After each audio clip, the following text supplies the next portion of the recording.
La France veut expulser une jeune femme algérienne de 24 ans, vivant en France, qui est partie en Syrie, qui est revenue en France. Elle vit à Roubaix. La préfecture du Nord veut l'expulser. L'État, la France veut l'expulser. Mais une commission dépendante du tribunal émet un avis défavorable à son expulsion. Elle estime qu'il n'y a pas de risque pour l'ordre public.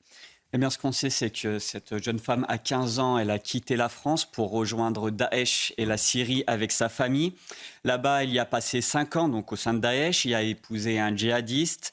Elle a eu 2 enfants qui sont revenus en France désormais avec elle. Au total, elle a passé 5 ans en Syrie, puis 4 ans dans le camp de prisonniers de Roje, avant d'être rapatriée en France en janvier. Malgré ce profil, comment la commission peut justifier un avis défavorable à son expulsion ? Eh bien, selon la commission, on ne peut pas affirmer avec certitude qu'elle soit une menace grave à l'ordre public.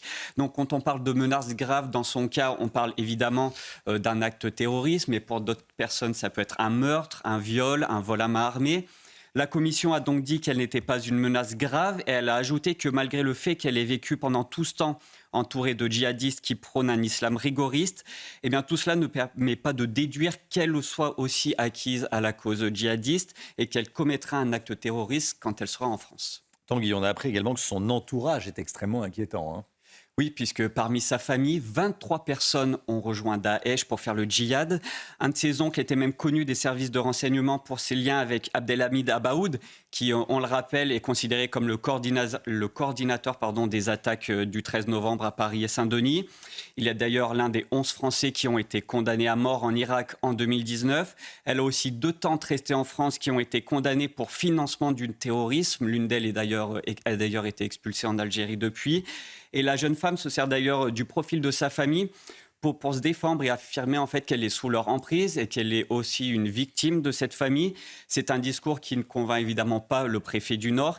Il estime, lui, qu'il s'agit d'une dissimulation de sa radicalisation, la taquilla, comme on dit. Il s'appuie notamment sur un interrogatoire qu'elle avait eu au sein de la DGSI, où au moment où elle avait parlé d'une décapitation, eh bien, elle se serait mise à rigoler. Elle s'est aussi mariée religieusement depuis qu'elle est rentrée en France en ligne avec un djihadiste. Et pour tout cela, le préfet du Nord estime que ses liens avec le milieu djihadiste ne sont pas rompus. Tanguy Hamon, merci beaucoup Tanguy. Tanguy, il est affolant ce CV, ce profil.